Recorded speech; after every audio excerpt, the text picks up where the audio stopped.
मित्रों, स्वागत है आप सभी का हमारे इस चैनल में। आज के इस वीडियो में हम सभी लोग उत्तर प्रदेश लोक सेवा आयोग द्वारा आयोजित RO ARO परीक्षा 2021 जो कि 5 दिसंबर को होना सुनिश्चित है, उसके लिए GS का प्रैक्टिस सेट हल करेंगे। तो चलिए इन प्रैक्टिस सेट को हल करते हैं। पहला प्रश्न है, 1 पिकोग्राम बराबर होता है। तो यहाँ पे जो सही जवाब हो जाएगा ऑप्शन सी, 10⁻12 ग्राम की। प्रश्न नंबर 2 देखते हैं, आर्द्रता किस उपकरण से नापी जाती है। तो यहाँ पे जो सही जवाब होगा ऑप्शन बी, हाइग्रोमीटर से। आर्द्रता जो है वो हाइग्रोमीटर से नापी जाती है। प्रश्न नंबर 3 देखते हैं, ऊनी वस्त्र हमें गर्म रखते हैं। कथन है और कारण यहाँ पर दिया जा रहा है कि ऊनी रेशे एक विशेष प्रकार के प्रोटीन से बने होते हैं जो ऊष्मा के कुचालक होते हैं। तो यहाँ पे जो सही विकल्प होगा ऑप्शन सी होगा। ए सही है किंतु आर गलत है। आर इसलिए गलत है क्योंकि ऊनी वस्त्र जो होता है, जो ऊन होता है, एक विशेष प्रकार के प्रोटीन से तो निर्मित होता है, किंतु ऊनी वस्त्रों में रेशे के मध्य मौजूद हवा के कारण वह गर्मी प्रदान करते हैं, ना कि विशेष प्रकार के प्रोटीन के कारण। और आपको पता होगा हवा जो होता है ऊष्मा का कुचालक होता है, तो इस कारण से ए सही है, आर गलत है।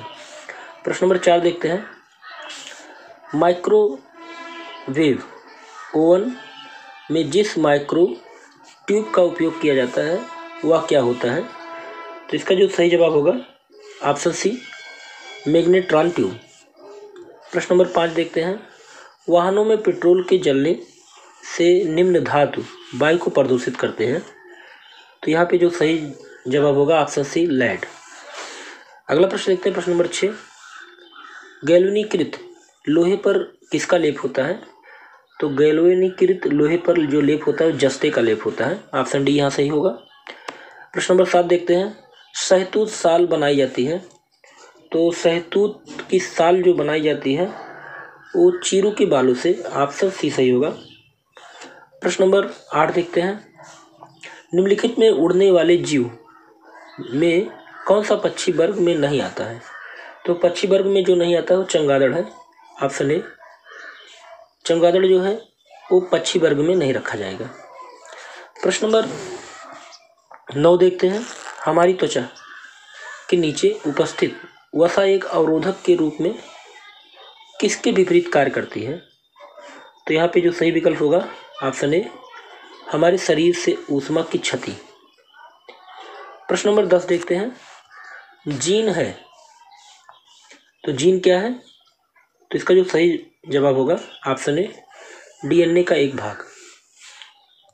प्रश्न नंबर 11 देखते हैं, प्रश्न नंबर 11 में पूछा जा रहा है, एनोसीमिया कहते हैं। तो इसका जो सही जवाब होगा ऑप्शन बी, घ्राण संवेदना की कमी को। अगला प्रश्न है, मानव तंत्र के प्रति ऑक्सी कारकों का कार्य क्या है। तो यहाँ पे जो सही जवाब होगा ऑप्शन सी, यह मुक्त मूलकों के प्रभाव से कोशिकाओं को बचाते हैं। प्रश्न नंबर 13 देखते हैं, मधुसूदनी इंसुलिन अंतःस्रावी एक क्या है। तो इसका जो सही जवाब होगा ऑप्शन सी, पेप्टाइड। अगला प्रश्न देखते हैं, प्रश्न नंबर 14, भू स्थिर उपग्रह की कक्षा होती है। तो इसका सही जवाब होगा ऑप्शन बी, दीर्घवृत्ताकार। भू स्थित उपग्रह की कक्षा जो होती है दीर्घवृत्ताकार होती है। अगला प्रश्न देखते हैं, प्रश्न नंबर 15, एक कृत्रिम उपग्रह में विद्युत ऊर्जा का स्रोत क्या होता है। तो इसका सही जवाब होगा ऑप्शन बी, सौर सेल। प्रश्न नंबर 16 देखते हैं, किसी ऑपरेटिंग सिस्टम के एक ही समय पर एक से अधिक उपयोग की क्षमता को क्या कहते हैं। तो इसका सही जवाब होगा ऑप्शन डी, मल्टीटास्किंग। प्रश्न नंबर 17 देखते हैं, रोम एक क्या है। तो रोम मतलब होता है रीड ओनली मेमोरी। तो इसका सही जवाब होगा ऑप्शन बी, नॉन वेलेटाइल स्मृति। प्रश्न नंबर 18 देखते हैं, सिंधु घाटी सभ्यता की सबसे महत्वपूर्ण विशेषता क्या है। तो सिंधु घाटी सभ्यता की सबसे महत्वपूर्ण विशेषता इन चारों में ऑप्शन ए सही होगा, पक्की ईंटों से बनाई गई इमारत। प्रश्न नंबर 19 देखते हैं, निम्नलिखित में से मोहनजोदड़ो जाने वाला व्यक्ति कौन था? तो मोहनजोदड़ो जाने वाला व्यक्ति कौन था? तो यहाँ पे जो सही जवाब होगा ऑप्शन ए राखल दास बनर्जी। प्रश्न नंबर 20 देखते हैं, मूर्ति पूजा का प्रारंभ माना जाता है? तो यहाँ पे जो सही जवाब होगा ऑप्शन ए पूर्व आर्यकाल।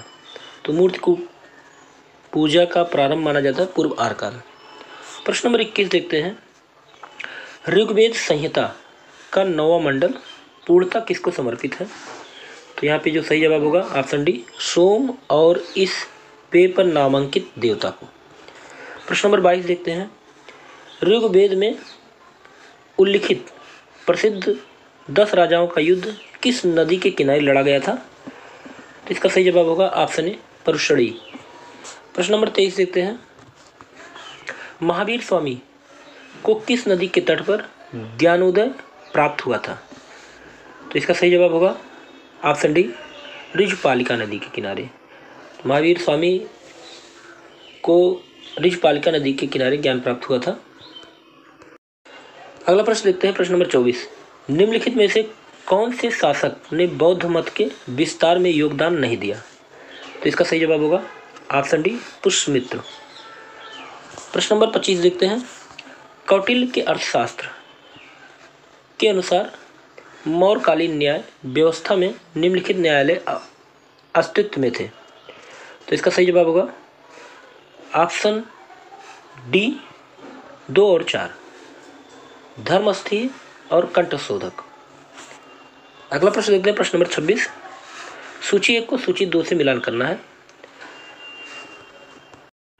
तो यहाँ पर मिलान करते हैं गुप्त, तो गुप्तकालीन देवगढ़ का दशावतार मंदिर बना हुआ गुप्त काल में, तो देवगढ़ से मिलाते हैं। और चंदेल को मिलाते हैं खजुराहो का मंदिर चंदेलों ने बनवाया था। और चालुक्यों को मिलाते हैं वातापी वादामी से, और पल्लो को मिलाते हैं बादामी से। तो यहाँ पे जो विकल्प सही होगा ऑप्शन बी 4 2 3 1। अगला प्रश्न देखते हैं, प्रश्न नंबर 27, निम्नलिखित कथनों में से कौन अल-बिरूनी के संबंध से सही नहीं है? तो इसका सही जवाब होगा ऑप्शन ए वह एक धर्मनिरपेक्ष लेखक था।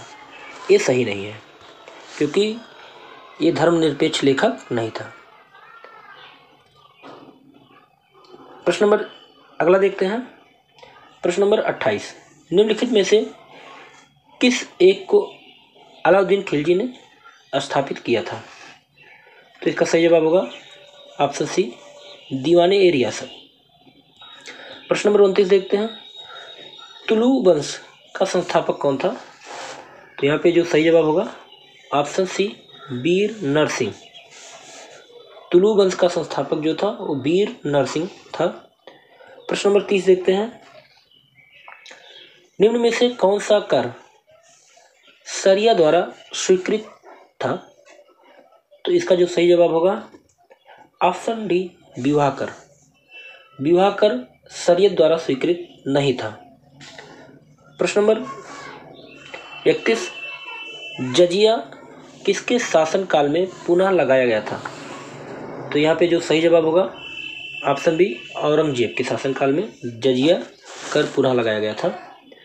प्रश्न नंबर 32 देखते हैं, 1857 में किसने इलाहाबाद को आपातकालीन मुख्यालय बनाया था? तो यहाँ पे जो सही जवाब होगा ऑप्शन ए लॉर्ड कैनिंग ने।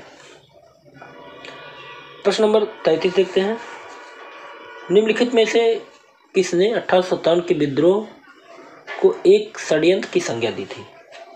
तो यहाँ पे जो सही जवाब होगा option A sir James Outram and W Taylor ने। प्रश्न नंबर 34 देखते हैं, पागलपंथी विद्रोह वस्तुतः एक विद्रोह था। तो पागलपंथी जो विद्रोह था वो गारो के द्वारा चलाया गया था। ऑप्शन बी यहाँ सही होगा। प्रश्न नंबर 35 देखते हैं, राजा राम मोहन राय की संस्था ब्रह्म समाज बाल विवाह की विरोधी थी, इसके बावजूद उनके एक अनुयायी ने स्वयं अपनी पुत्री का विवाह अल्पायु में करके संस्था के विघटन का मार्ग प्रशस्त किया। वह अनुयायी कौन था? तो यहाँ पे जो सही जवाब होगा ऑप्शन बी केशव चंद्र सेन। प्रश्न नंबर 36 देखते हैं, देसी भाषा प्रेस अधिनियम किस वर्ष पारित किया गया था? तो यहाँ पे जो सही जवाब होगा ऑप्शन डी 1878 ईस्वी में। वर्नाकुलर प्रेस एक्ट 1878 ईस्वी में लॉर्ड लिटन के कार्यकाल में पारित हुआ था। प्रश्न नंबर 37 देखते हैं, निम्नलिखित में किन्हें बम्बई त्रिमूर्ति के नाम से जाना जाता है? तो यहाँ पे जो सही जवाब होगा ऑप्शन सी मेहता, तेलंग और तैयब बाजी। फिरोज शाह मेहता, बदरुद्दीन तैयब जी और केटी तेलंग को। प्रश्न नंबर 38 देखते हैं, निम्नलिखित में से किसने 1906 के भारतीय राष्ट्रीय कांग्रेस के कलकत्ता अधिवेशन में दादा भाई नौरोजी के अध्यक्षीय भाषण को उनके बदले में पढ़ा था? तो यहाँ पे जो सही जवाब होगा ऑप्शन बी गोपाल कृष्ण गोखले। अगला प्रश्न देखते हैं, प्रश्न नंबर 39। 1907 ईस्वी में कांग्रेस का विभाजन किस स्थान पर हुआ? तो यहाँ पे जो सही जवाब होगा ऑप्शन डी सूरत में। 1907 के सूरत अधिवेशन में आयोजित जो कांग्रेस का अधिवेशन था वहाँ पर कांग्रेस का विभाजन किया गया। अगला प्रश्न देखते हैं, प्रश्न नंबर 40 देखते हैं, वह कौन सी तिथि थी जब मुस्लिम लीग ने पाकिस्तान दिवस मनाया था? तो यहाँ पे जो सही जवाब होगा ऑप्शन डी 23 मार्च 1943 को पाकिस्तान दिवस मनाया जाता है और यही वो तिथि है जब मुस्लिम लीग ने पाकिस्तान दिवस मनाया था। नंबर 41 देखते हैं, 1919 ईस्वी में पंजाब में हुए अत्याचारों से अपने विरोध के प्रतीक के रूप में किस विख्यात व्यक्ति ने ब्रिटिश सरकार द्वारा प्रदान किए गए नाइटहुड की उपाधि वापस लौटा दी थी? तो इसका जो सही जवाब होगा ऑप्शन सी रविंद्रनाथ टैगोर ने। तो रोलेट एक्ट जो पास हुआ था 1919 के विरोध में, तो इसके विरोध में नाइटहुड की उपाधि रविंद्रनाथ टैगोर ने वापस कर दी थी। अगला प्रश्न देखते हैं, प्रश्न नंबर 42। निम्नलिखित में से किसने 1920 के नागपुर के भारतीय राष्ट्रीय कांग्रेस के अधिवेशन में असहयोग प्रस्ताव को प्रस्तावित किया था? तो यहाँ पे जो सही जवाब होगा ऑप्शन ए CR दास ने। प्रश्न नंबर 43 देखते हैं, निम्नलिखित में से कौन भारतीय राष्ट्रीय कांग्रेस का अध्यक्ष था जब पूर्ण स्वराज का प्रस्ताव पारित हुआ था? तो पूर्ण स्वराज के प्रस्ताव के पारित होने पर भारतीय राष्ट्रीय कांग्रेस के अध्यक्ष कौन थे? तो यहाँ पे जो सही जवाब होगा ऑप्शन बी जवाहरलाल नेहरू। प्रश्न नंबर 44 देखते हैं, 1937 में प्रांतों में मंत्रिमंडल के निर्माण के उपरांत कांग्रेस का शासन कितने महीने चला था? तो यहाँ पे जो सही जवाब होगा ऑप्शन ए 28 महीने चला था। प्रश्न नंबर 45 देखते हैं, 1945 में शिमला सम्मेलन में होने वाली बातचीत के असफल होने का निम्नलिखित में कौन सा कारण था? तो यहाँ पे जो सही जवाब होगा ऑप्शन डी जिन्ना ने आग्रह किया था कि कार्यकारिणी परिषद के सभी मुस्लिम सदस्य अनिवार्यता मुस्लिम लीग द्वारा मनोनीत किए जाएंगे, तो यही कारण था। प्रश्न नंबर 46 देखते हैं, कैबिनेट मिशन योजना के अनुसार निम्नलिखित में से कौन सी एक संविधान सभा निर्वाचित किए जाने की पद्धति थी? तो यहाँ पे जो सही जवाब होगा ऑप्शन डी अंशतः प्रांतीय विधानसभाओं द्वारा निर्वाचित एवं अंशतः देसी नरेशों द्वारा नामित। प्रश्न नंबर 47 देखते हैं, भारत की संघात्मक व्यवस्था में 3 सूचियों में शक्ति विभाजन लिया गया है। तो यहाँ पे जो सही जवाब होगा ऑप्शन डी भारत शासन अधिनियम 1935 से। प्रश्न नंबर 48 देखते हैं, निम्नलिखित उद्देश्यों में से कौन सा एक भारत के संविधान के उद्देश्य में संविष्ट नहीं है? तो संविधान के उद्देश्य में कौन सा नहीं है? तो यहाँ पे जो सही जवाब होगा ऑप्शन बी आर्थिक स्वतंत्रता। प्रश्न नंबर 49 देखते हैं, भारतीय संविधान का कौन सा अनुच्छेद यह घोषणा करता है कि इंडिया जो कि भारत है राज्यों का एक संघ यूनियन होगा। तो यहाँ पे जो सही जवाब होगा ऑप्शन ए अनुच्छेद 1। प्रश्न नंबर 50 देखते हैं। निम्नलिखित में से कौन एक नए राज्यों के निर्माण के लिए संवैधानिक उपबंध नहीं है? तो यहाँ पे जो सही जवाब होगा ऑप्शन डी, एक राज्य संघ राज्य क्षेत्र शामिल कर सकेगा, ये नहीं है। अगला प्रश्न देखते हैं, प्रश्न नंबर 51। मौलिक अधिकार। तो मौलिक अधिकार जो है आपातकालीन स्थिति में निलंबित किए जा सकते हैं, ये सही होगा। प्रश्न नंबर 52 देखते हैं। निम्नलिखित में से कौन सा मौलिक अधिकार निवारक निरोधक द्वारा अवरोधित होता है?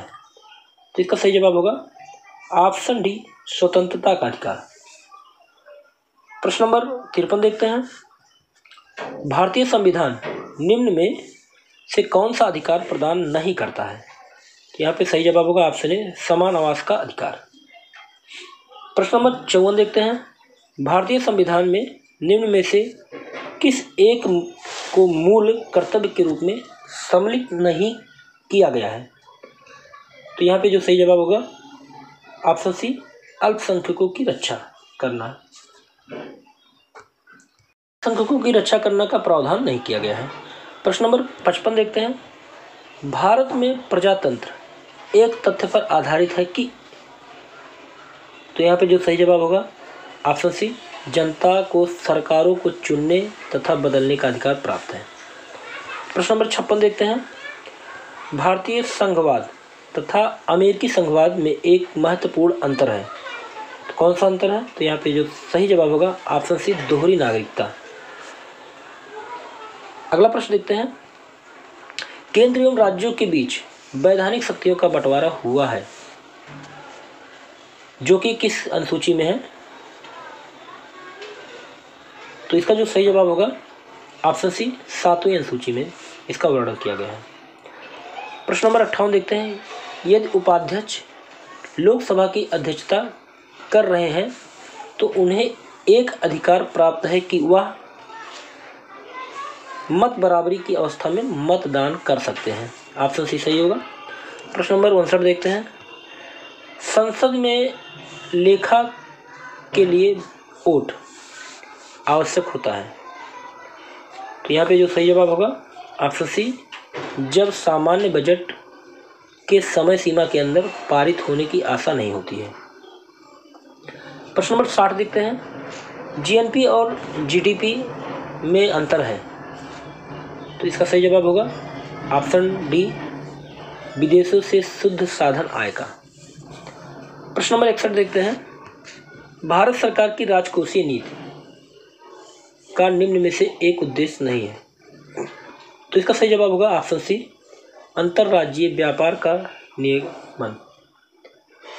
प्रश्न नंबर 62 देखते हैं। निम्नलिखित में से कौन सा संघ सरकार का राजस्व प्राप्तियों का घटक नहीं है? तो यहाँ पे जो सही जवाब होगा ऑप्शन सी, विनिवेश प्राप्तियाँ। प्रश्न नंबर 63 देखते हैं। निम्नलिखित में से कौन सी एक संस्था विदेशी वाणिज्य उधारी को नामित करती है? तो यहाँ पे जो सही जवाब होगा ऑप्शन डी, भारतीय रिजर्व बैंक। अगला प्रश्न देखते हैं। भारत में क्रेडिट निर्धारण एजेंसियां निम्न में से कौन सी हैं? तो यहाँ पे जो सही जवाब होगा ऑप्शन डी, ये सभी, उपरोक्त सभी जो हैं वो क्रेडिट निर्धारित एजेंसियां हैं। प्रश्न नंबर 65 देखते हैं। भारत में योजना अवकाश की अवधि कौन सी अवधि थी? तो यहाँ पे जो सही जवाब होगा ऑप्शन बी, 1966 से लेकर 1969 का जो कार्यकाल था वो योजना अवकाश के रूप में जाना जाता है। प्रश्न नंबर 66 देखते हैं। नाबार्ड एक शीर्ष वित्तीय संस्था है जो कि बनी है, तो यहाँ पे जो सही जवाब होगा ऑप्शन सी, कृषि एवं ग्रामीण क्षेत्रों के विकास के लिए। प्रश्न नंबर 67। भारत के विनिवेश आयोग का प्रथम अध्यक्ष कौन था? तो यहाँ पे जो सही जवाब होगा ऑप्शन ए, जी.वी. रामकृष्णन। भारत के विनिवेश आयोग का प्रथम अध्यक्ष जो थे वो जी.वी. रामकृष्णन थे। अगला प्रश्न देखते हैं। प्रश्न, निम्नलिखित में से किस समिति की संस्तुति के आधार पर भारत में गरीबी रेखा का आकलन किया जाता है? तो यहाँ पे जो सही जवाब होगा ऑप्शन बी, लकड़वारा समिति। प्रश्न नंबर 69 देखते हैं, भारत में शुरू की गई स्वाभिमान योजना किससे संबंधित है? तो यहाँ पे जो सही जवाब होगा ऑप्शन सी, ग्रामीण बैंकों से संबंधित है। अगला क्वेश्चन देखते हैं, जनगणना 2011 के अनुसार भारत का सकल प्रजनन दर क्या है? तो भारत का जो सकल प्रजनन दर है वो है 2.4। ऑप्शन डी सही होगा यहाँ पे। प्रश्न नंबर 71 देखते हैं, 2011 की जनगणना के अनुसार भारत के निम्नलिखित राज्यों में से कौन सा सर्वाधिक जनसंख्या वाला राज्य है? तो यहाँ पे जो सही जवाब होगा ऑप्शन डी, उत्तर प्रदेश। प्रश्न नंबर 72 देखते हैं, जनगणना 2011 के अंतिम आंकड़ों के अनुसार भारत में सर्वाधिक साक्षरता वाला जिला कौन सा है? तो यहाँ पे जो सही जवाब होगा ऑप्शन डी, मिजोरम। अगला देखते हैं, तो मिजोरम का सर्पित जिला है। अगला प्रश्न देखते हैं, 2011 जनगणना के अंतिम आंकड़ों के अनुसार भारत में सबसे कम यौन अनुपात कहाँ का है? तो इसका जो सही जवाब होगा ऑप्शन बी, दमन यौन द्वीप में। नेक्स्ट क्वेश्चन देखते हैं, जनगणना 2001 के अनुसार भारत के निम्नलिखित राज्यों में से सर्वाधिक अनुसूचित जाति की जनसंख्या पाई जाती है। तो इसका जो सही जवाब होगा ऑप्शन बी, उत्तर प्रदेश में। अगला क्वेश्चन देखते हैं, भारत के निम्नलिखित राज्यों में से को उसकी नगरीय जनसंख्या 2011 के अवरोही क्रम में व्यवस्थित कीजिए, जो कि नीचे दिए गए हैं। कूट के माध्यम से सही उत्तर बताना है। तो यहाँ पे जो सही जवाब होगा ऑप्शन ए, 1, 3, 2, 4। जनसंख्या के आधार पर पहले महाराष्ट्र यहाँ पे, फिर उसके बाद उत्तर प्रदेश, फिर उसके बाद तमिलनाडु, फिर उसके बाद आपका पश्चिम बंगाल। अगला क्वेश्चन देखते हैं, निम्नलिखित में से कौन एक राज्य आर्थिक दृष्टि से सबसे ऊपर किंतु लिंगानुपात के आधार पर सबसे नीचे है? तो यहाँ पे जो सही जवाब होगा ऑप्शन डी, हरियाणा। प्रश्न नंबर 77 देखते हैं, पर्यावरण किससे बनता है? तो यहाँ पे जो सही जवाब होगा उपयुक्त सभी। यहाँ पे जितने भी दिए गए हैं वो सभी पर्यावरण को बनाने में कारक हैं। प्रश्न नंबर अगला देखते हैं, सबसे अस्थायी पारिस्थितिकी तंत्र कौन सा है? तो यहाँ पे सही जवाब होगा ऑप्शन डी, समुद्री। अगला प्रश्न देखते हैं, भूमिगत जल को दूषित करने वाले अजैव प्रदूषक हैं? तो इसका सही जवाब होगा ऑप्शन सी, आर्सेनिक। प्रश्न नंबर 80 देखते हैं, निम्नलिखित में से कौन सा ग्रीन हाउस गैस नहीं है? तो ग्रीन हाउस गैस की श्रेणी में कौन सा नहीं है? तो हाइड्रोजन जो है वो ग्रीन हाउस गैसों की श्रेणी में नहीं है। अगला देखते हैं क्वेश्चन नंबर 81, भारतीय वन्य जीव संस्थान कहाँ पर स्थित है? तो भारतीय वन्य जीव संस्थान जो है वो देहरादून में स्थित है। ऑप्शन सी सही होगा यहाँ पे। अगला क्वेश्चन देखते हैं, भारत का सर्वप्रथम राष्ट्रीय उद्यान निम्नलिखित में से कौन सा है? तो यहाँ पे जो सही जवाब होगा ऑप्शन डी, कॉर्बेट राष्ट्रीय उद्यान। क्वेश्चन नंबर अगला देखते हैं, राष्ट्रीय पर्यावरण अभियांत्रिकी संस्थान कहाँ पर स्थित है? तो यहाँ पे सही जवाब होगा ऑप्शन सी, नागपुर में। अगला प्रश्न देखते हैं, भारत का विस्तार। तो भारत का विस्तार यहाँ बताना है। तो यहाँ पे जो सही जवाब होगा ऑप्शन डी, उपरोक्त में से कोई भी नहीं है। तो भौगोलिक दृष्टि से अगर भारत के मुख्य भूभाग को देखें तो 8 डिग्री 5 मिनट से लेकर 37 डिग्री 7 मिनट उत्तरी अक्षांश के बीच फैला हुआ है। और वहीं पर देशांतर रेखा में देखें तो 68 डिग्री 7 मिनट पूर्व देशांतर से लेकर 97 डिग्री 25 मिनट पूर्व देशांतर के मध्य तक फैला हुआ है। और भारत का कुल क्षेत्रफल, भौगोलिक क्षेत्रफल अगर देखें तो 32,87,263 वर्ग किलोमीटर है। अगला देखते हैं प्रश्न नंबर 85, भारत के निम्नलिखित राज्यों में से किसके 3 तरफ से अंतर्राष्ट्रीय सीमाएं हैं? तो यहाँ पे जो सही जवाब होगा ऑप्शन सी, त्रिपुरा। अगला प्रश्न देखते हैं, नर्मदा तथा तापी नदियों द्वारा घिरे हैं। तो नर्मदा और ताप्ती नदियों में जो द्वारा घिरे हैं, यहाँ पे जो सही जवाब होगा ऑप्शन बी, सतपुड़ा की पहाड़ियाँ। प्रश्न नंबर 87, गंगा नदी के किनारे सबसे बड़ा शहर कौन सा है? तो गंगा नदी के किनारे जो सबसे बड़ा शहर है वो है कानपुर। अगला प्रश्न देखते हैं, भारत में शरतकालीन वर्षा का क्षेत्र कौन सा है? तो भारत में शरतकालीन जो वर्षा होती है तो उसका जो क्षेत्र है ऑप्शन बी पंजाब और तमिलनाडु। प्रश्न नंबर अगला देखते हैं, बैगई नदी का स्रोत किसकी पहाड़ियों में है? तो बैगई नदी का स्रोत जो है वो है कार्डमम की पहाड़ियों में इसका स्रोत है। अगला प्रश्न देखते हैं, प्रश्न नंबर 90, तुलबुल परियोजना का संबंध किससे है? तो इसका सही जवाब होगा झेलम नदी से संबंधित है। प्रश्न नंबर 91 देखते हैं,